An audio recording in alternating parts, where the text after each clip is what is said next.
If you've ever caught yourself thinking, I'm too old for this now, I'm going to stop you right there. Because that one sentence on repeat can quietly shape the rest of your life, whether that's 10, 20, 30, 40 years.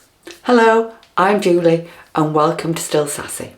Today we're talking about something that doesn't get said enough. We're exploring the thoughts that keep women over 50 stuck and how to change them. That's the most important part. When we move into our 50s and beyond, and I'm in the beyond category now, something shifts. The kids leave home, or maybe they just need you less. Your career might not be fulfilling you anymore, or might just feel off. Or you might be in the menopause with everything that can throw at you.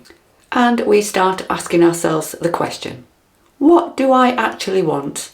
And what's still possible for me? And this is what I see time and time again, especially with the women I coach, who are mostly over 50. They don't want to wind down, contrary to what everybody else believes. Women, just because they tick over into 50, aren't suddenly thinking, I may have 30 years left to go, but I'm going to wind down slowly through those 30 years. No, that isn't what they're saying at all. They don't want to wind down. They want passion, a purpose, a reason to get up in the morning. They want more from life. Generally, just more life. And honestly, I think that's absolutely brilliant. And it's exactly how I feel about my life. And you know why people feel like this, and certainly why I feel like this, is because our mothers and their mothers didn't have that choice, didn't have the chance to have a life as they got older and older. They just carried on. They had to just carry on doing what they'd been doing. But we're different, aren't we? We're questioning, we're evolving. And yes, we want a transformation. We don't want to just stay the same year after year after year. But the truth is, none of that will happen without the right mindset. And when you get the right mindset, you have to feel sorry for the people around you because you can become unstoppable. You've probably heard the terms growth mindset and fixed mindset.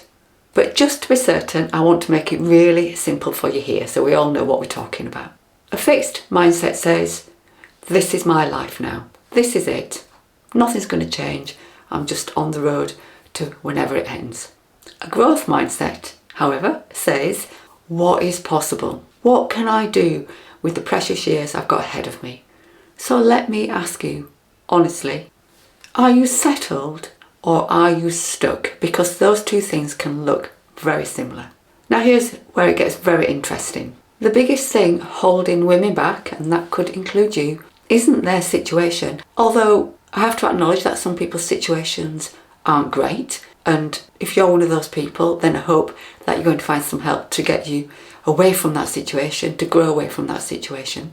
But no, it's what they are saying to themselves that stops them becoming who they want to be and do what they want to do. So let's have a look at what some of these women are saying to themselves. Maybe this is you too. I'm too old. This is the biggie. You'll hear it said everywhere. I'm too old to start that. I'm too old to change. I'm too old to start a business. I'm too old for a new relationship. I'm too old to run a marathon. I'm too old to video to YouTube. The list is endless. Just think about it, either what you said yourself or what you hear other people saying. I'm too old to ...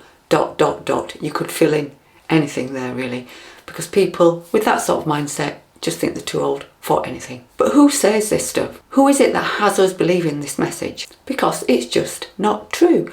Let me ask you a question.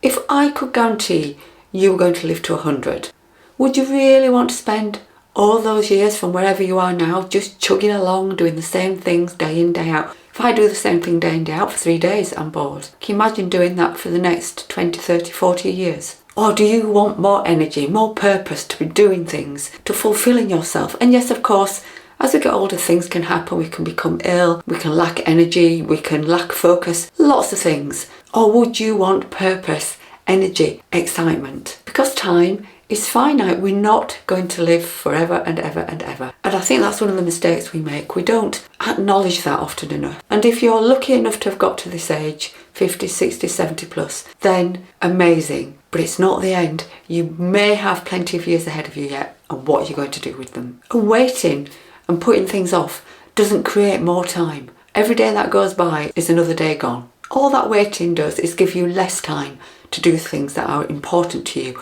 or that you would like to do. I got my biggest, highest paid job at the age of 48. I opened a sewing shop, my lovely little sewing shop, while still doing the biggest job that I'd just got. I went self-employed at 53 and I started Still Sassy, what I'm doing now, full-time about 18 months ago, after doing just what I'm talking about here, putting it off and putting it off and putting it off for many years, and just think how much further forward I would be if I just grasped the nettle way back then and started it when the thought first popped into my mind. I managed to convince myself I wasn't good enough and couldn't do it and it would never work. Well, I was wrong and I should have just cracked on. I ran a marathon in 2010, and as I'm videoing this, which is April 2026, I'm 4 days from running another one. Now, I'll be honest with you, all of this stuff that I've just listed, and I could list more, didn't always feel comfortable. In fact, I felt as scared as hell a lot of the time. Most of the time I just didn't feel ready. But when are we ever ready? You've just got to crack on. I just decided to do it anyway. What do they say? Feel the fear and do it anyway. I think that's where I got to with all of this. Becoming self-employed is amazing. Didn't do Still Sassy straight away. I did other things, but now I'm doing this. I am loving life. Then we've got the old phrase, I'm too busy. And this one you can really convince yourself about. You've heard it all. I'd love to, but I don't have the time. I'm too busy for that. Can't possibly do that. It would take an hour and I don't have it. Yada yada. And yes, we are busy. The whole world feels busier at the moment. But busy doesn't mean fulfilled. We can be busy fools, as a boss used to say to me. If you're doing things just because and it's not giving you what you need, then you are just being a busy fool. If something really matters to you, you don't need hours and hours. You just need intention. An hour here, a decision there, a plan. Because too busy, I love doing that, is often just a polite way of saying I haven't made it a priority, or I couldn't be asked, or many other things that you could insert in there. And then the little quiet phase that can erode away at you every day and make your life unbearable. And it's this: I'm not good enough. Such a biggie. I wouldn't know where to start. People wouldn't listen to me. I'm no good on camera. People will laugh. I don't have those skills. What, little old me? I can't do that. I'm just not good enough. And the more you say that to yourself, the more your brain believes it. That's how the brain works. And it will eventually just say to you, that's fine then, let's just not do it. Because ultimately the brain wants to keep you safe. And if you're not convinced you can do something, your brain will agree with you, just so that it can keep you safe. But safe from what?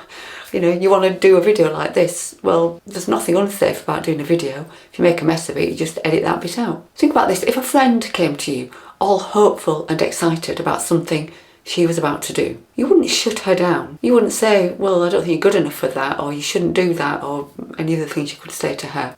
You'd support her and encourage her, be her cheerleader and clap her along. But we don't offer that to ourselves. Why? Why are we so hard on ourselves? It's just not fair. Women, they really do make life hard. But that voice that tells you all these things, yes, it feels safe, but it's keeping you very, very small. And we want to go wide and big, be ambitious, be fulfilled. That doesn't mean we have something major to do. It just means that whatever it is that you want to do, you get on and do it. You might want to learn a new skill. You might want to learn to sew. You might just want to be able to go have a coffee on your own in a cafe somewhere without feeling conspicuous. It's different for everybody, but you can do it, whatever it is. Listening to that voice long term, yes, is safe, but it's limiting. It's limiting you as a person, limiting your growth. You eventually stop trying, and over time, life will just shrink. Because what else could happen? If you're not going to let yourself grow as a 50+ woman, then the opposite to growing is shrinking. And that's a terrible place to be. So what do you do instead? You don't wait for the thoughts to disappear, because they may never.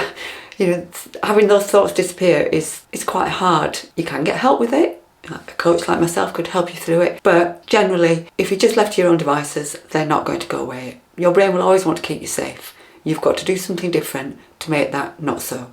You don't wait for the thoughts to disappear. You notice them, and then you say to yourself, out loud or with your internal voice, thank you for telling me that, but I'm going to do it anyway. It's that simple. You've got to tell your brain that you're okay with this. You're not going to fall down and hurt yourself by doing this thing that you want to do. It's going to be good for you. Thoughts are just thoughts. They're not facts. They're not instructions. Our brain isn't an instruction manual.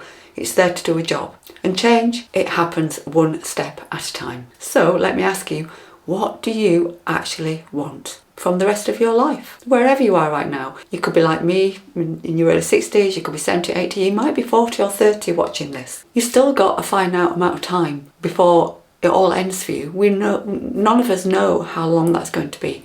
So the earlier you can start to think to yourself, what do I want to do with my precious life, the better. Don't look for the safe answer, look for the right one. Because all those ideas popping into your head that you would like to fulfill, they're there for a reason.